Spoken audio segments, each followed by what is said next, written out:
नमस्कार दोस्तों, BSL million में आपका सबका स्वागत है। तो दोस्तों, पिछले वीडियो के पार्ट में मैंने बोला था कि आगे जो बागान के बारे में बताऊंगा, कलम कैसे होता है। तो अभी एक बागान में आया हूं और उनका मैनेजर साहब हमारे अमित सागर जी हैं हमारे साथ में। तो सबसे पहले अमित सागर जी का मैं स्वागत करता हूं। और मेरे दोस्त भी हैं और एक बागान के मैनेजर भी हैं बागान। तो चलिए, मैं अमित जी से जानना चाहता हूँ कि बागान का क्या प्रोसेस होता है, कैसे कलम किया जाता है, क्योंकि अभी दिसंबर महीना में कलम का काम चल रहा है। तो अमित सागर जी, मेरे दर्शकों को बताइए कि बागान का कलम कैसे किया जाता है या बागान का प्रोसेस क्या है। नमस्ते।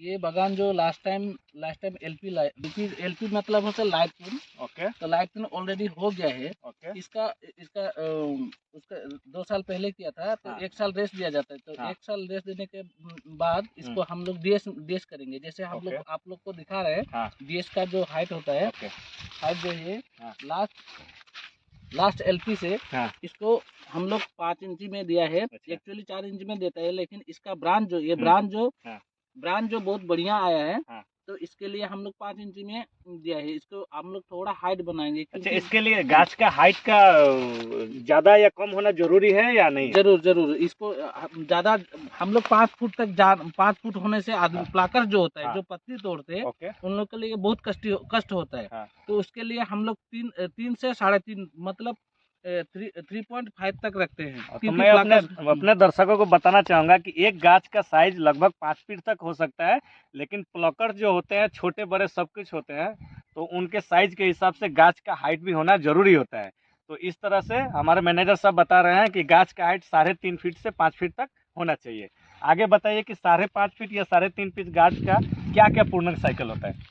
ये जो प्रूनिंग साइकिल है, हम लोग तो 4 ईयर एंड 3 ईयर रखते हैं। ओके 4 ईयर में हम लोग फर्स्ट एलपी में आए। तो ओके एलपी करने के बाद जो एलपी हाँ जो 45 सेंटीमीटर में रखते हैं। हाँ एलपी करने के बाद हम लोग नेक्स्ट एलपी के बाद नेक्स्ट ईयर जो होता है, उसके लिए हम लोग अनप्रून मतलब उसमें कोई भी प्रून नहीं जाता है, लेकिन ओके उसके लिए हम लोग एलओएस जो लाइट ऑफ स्किप होता है, हाँ उसको थोड़ा सा जैसे ऐसे गच्ची देखिए। हाँ इसका जो एयर ग्रीन पोर्शन सब उठ जाएगा, क्योंकि एक क्रिप होता है, जो हम लोग बागान ओके के भाषा में इसको खाड़ी बोलते हैं। हाथ की तरफ दिखाइए ये गाछ की खाड़ी, ये तरफ। बागान के ये सूट जो होता है, ये इसका सूट होता है। हाँ ये सूट जो सूख जाता है, तो हाँ ये सूट को अभी ये सीजन में प्रूनिंग सीजन है, तो ये चल जाएगा। ये देखिए, ये सूट जो होता है, ये सूट मतलब ये ग्रीन पोर्शन जो ऐसा हो जाता है, तो इसी को उठाना पड़ता है, क्योंकि हम लोग को पत्ती अच्छा से नेक्स्ट टाइम चाहिए। एलपी के बाद बोल रहा हूँ, ओके ये तो ऑलरेडी डीएस में जाएगा ही।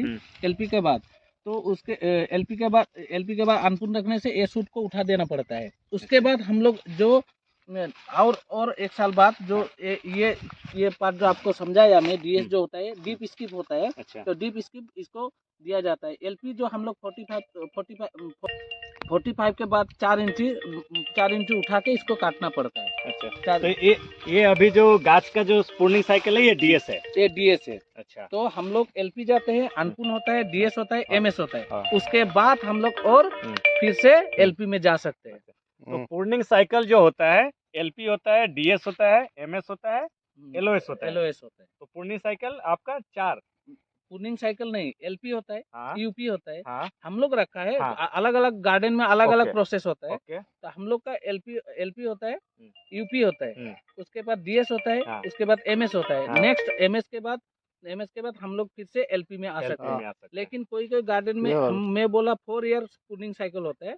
लेकिन कोई कोई गार्डन का अगर ज्यादा उम्र हो गया, पकड़ लीजिए उसका 50 ईयर से क्रॉस हो गया, तो वो लोग एलपी एलपी रखने के बाद डीएस रखते हैं, डीएस रखने के बाद एमएस रखते हैं, इसके बाद और एलपी में आ जाता है। क्योंकि उसका ब्रांच थिकनेस जो होता है, ब्रांच जो ये होता है, ब्रांच थिकनेस 50 ईयर्स के बाद बहुत बढ़िया होता है। उसका ब्रांच जो मोटा मोटा होने से 3 ईयर प्रोसेस में रखते हैं। मतलब ब्रांच जो समझा रहे हैं हमारे मैनेजर साहब, यानी कि गाछ की मोटाई के ऊपर डिपेंड करता है, और गाछ की मोटाई के हिसाब से और उनको पर ईयर जो काटा जाता है पूर्णिंग, जैसे एलपी सेक्शन होता है, डीएस होता है, ऐसे तरीके का अलग अलग सेक्शन वाइज अलग अलग तरीके से डीएस या एलपी किया जाता है। तो अभी जो हम लोगों ने दिखाया वो डीएस का सेक्शन था।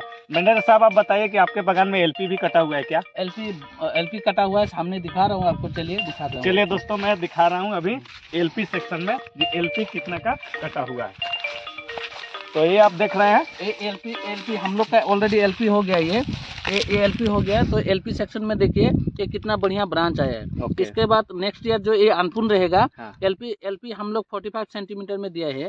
तो इसको हम लोग नेक्स्ट ईयर जो अनपुन रखेगा, अनपुन मतलब थोड़ा देर पहले आप लोग को बताया कि अनपुन क्या होता है। अनपुन में सिर्फ हम लोग जस्ट ग्रीन पोर्शन को उठा देना पड़ता है, लेकिन आजकल ज्यादातर अनपुन नहीं रखते, उसको थोड़ा डीप करके एमएस करके रखते हैं। लेकिन हम लोग ऐसा नहीं करेंगे, क्योंकि यूपी रखने का मतलब है गस्ट को स्ट्रेंथ मिलना, शक्ति मिलने के लिए। तो इसके लिए हम लोग नेक्स्ट ईयर इसको यूपी में रखेंगे, मतलब अनपुन में रखेंगे।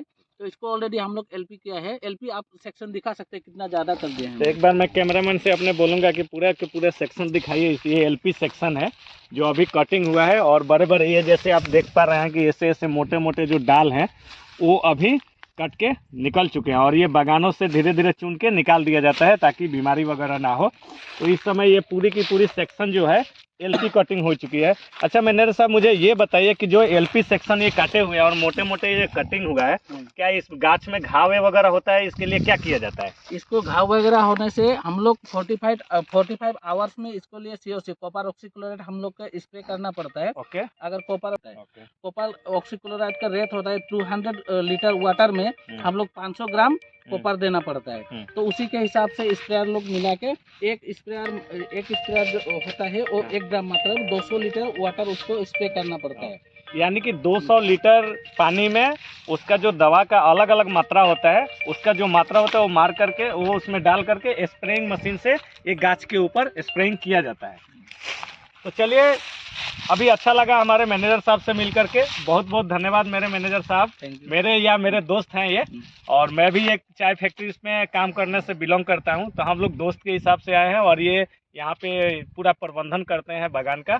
तो मुझे लगा कि आप लोग से मिलाना चाहिए और बताना चाहिए कि चाय के गाछ में क्या आगे भी इस प्रोसेस को जारी रखेंगे, और कैसे कैसे पत्ती आती है गाछों में, कितने दिन में पत्ती आ जाएगी आपको? ये जो मतलब मार्च करेंगे, क्योंकि इसमें हम लोग का रेन का ऊपर डिपेंड करता है। रेन अगर इसमें आप देखिए ए सीजन में तो रेनी सीजन नहीं है। अगर फर्स्ट रेन हम लोग को अच्छा से मिल जाता है, अगर 6 इंची मिल जाता है, तो 6 इंची मिलने से इसका शूट जो फास्ट शूट जो मतलब उसको क्या बोलते हैं, कली जो यहाँ से निकलना शुरू हो जाएगा।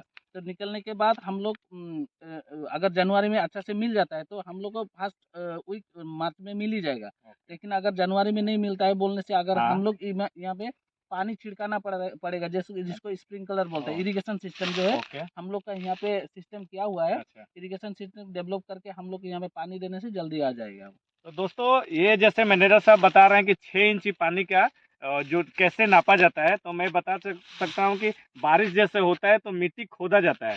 उसमें मिट्टी खोदने के जगह में अगर 6 इंची डीप तक नमी रहता है तो उसे 6 इंची या 4 इंची या 2 इंची वैसे पानी का माप किया जाता है। अगर 6 इंची पानी मिल जाता है तो मैनेजर साहब का कहना है कि जनवरी लास्ट या फरवरी फर्स्ट तक इसमें पत्ती आना स्टार्ट हो जाएगा, लेकिन उसको साइज में ला करके उसको प्लकिंग किया जाएगा।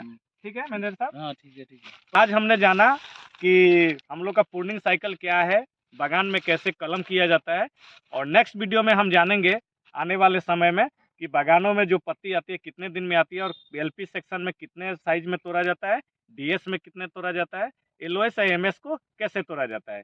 तब तक के लिए आप सभी को मेरा नमस्कार। मिलते हैं अगले वीडियो में, और आप मेरे वीडियो को लाइक कीजिए और चैनल को सब्सक्राइब जरूर कीजिए। आप चैनल को सब्सक्राइब करते हैं तो हम लोग का हिम्मत बढ़ता है, और अच्छे अच्छे टॉपिक पे आपसे मिलेंगे। तब तक के लिए धन्यवाद।